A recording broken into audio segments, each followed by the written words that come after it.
What's up, Mid-Michigan? Thank you so much for joining me at the digital desk. I'm your digital news anchor, Kyle Macon. Happy Monday, you guys. I know I wish it was a Sunday as well. I wish we had an extra day to the weekend, but we're all here at work, so let's get right into it and take a look at some of the big stories coming out of Mid-Michigan. We have an update from a fatal motorcycle crash over the weekend, so I have an update on that. And then two stories that are honestly not too bad, and one of them is just a officer from the Flint Police Department that has unfortunately passed away. So yeah, we're just going to honor him. So let's get right into it and take a look at the big stories coming out of Mid-Michigan.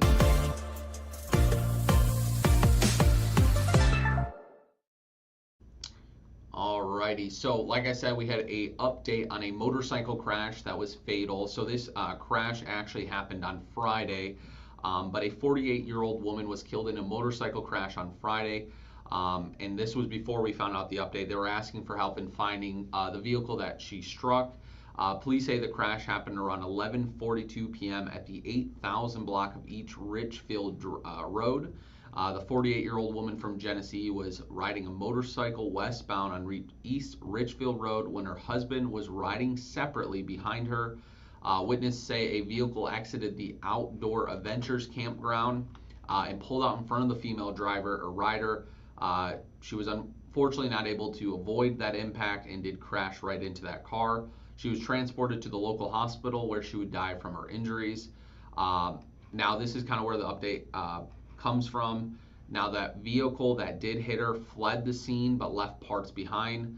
That was a Jeep, dark gray 2015 Jeep Cherokee with damage to the driver's side and the rear of the vehicle. Like I said, the update is that the police have now found and arrested a 58-year-old man connected to this deadly crash. The man is a Richfield Township resident.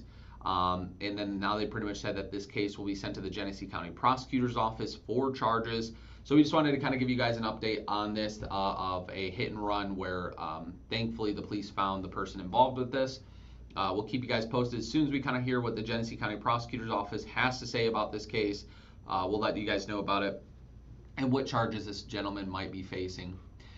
Moving over, this morning Flint held a press conference talking about their blight, what they're doing trying to prevent blight in the city. So a century-old church is going to be torn down. I'm sure you guys have seen it.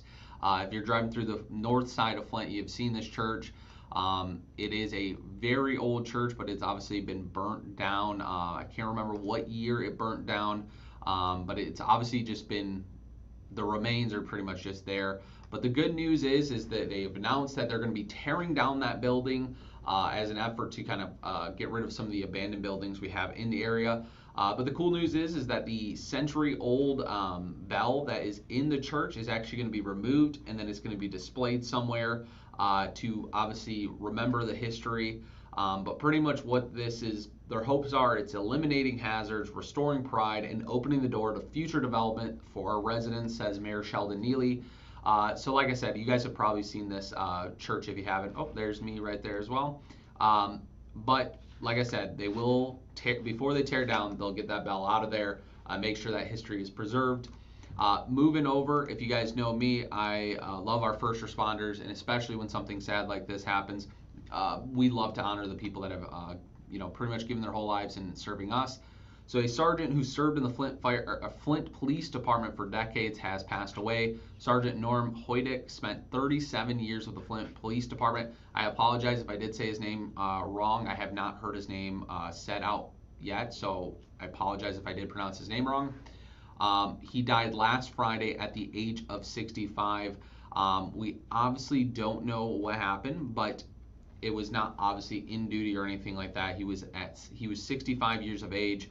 Here's that picture of him, Sergeant Norm Hoydick. So thank you to him, his family, for obviously a lot of times people think of just the men and women that are out there on the first responders, but also their families that have to deal with the sacrifices of them, late nights working in the holidays, all that stuff. So my thoughts and prayers go out to the family. Thank you guys so much for all you guys do, and all the first responders out there. I appreciate every day what you guys do, especially working in the around here, especially in the current time we are. So yeah, I hope you guys have a great Monday. Hopefully it's going to be really nice today. So if you guys have any yard work, today is the day to do it. And I got bad news. Tuesday and Wednesday, it looks like it's going to rain. So if you guys do have that yard work, get out there today and start working on it. But anyway, hopefully you guys have a great day. Get out, work early, and enjoy that sun. But anyway, if anything crazy happens, we'll hop up right here at the desk, let you guys know about it. Of course, if it's something that crazy, we'll probably be at the scene. We'll go live right there from then, so you guys can actually see firsthand what's going on. So we'll let you guys know if anything pops up, but hopefully not, and I hope you guys have a good one.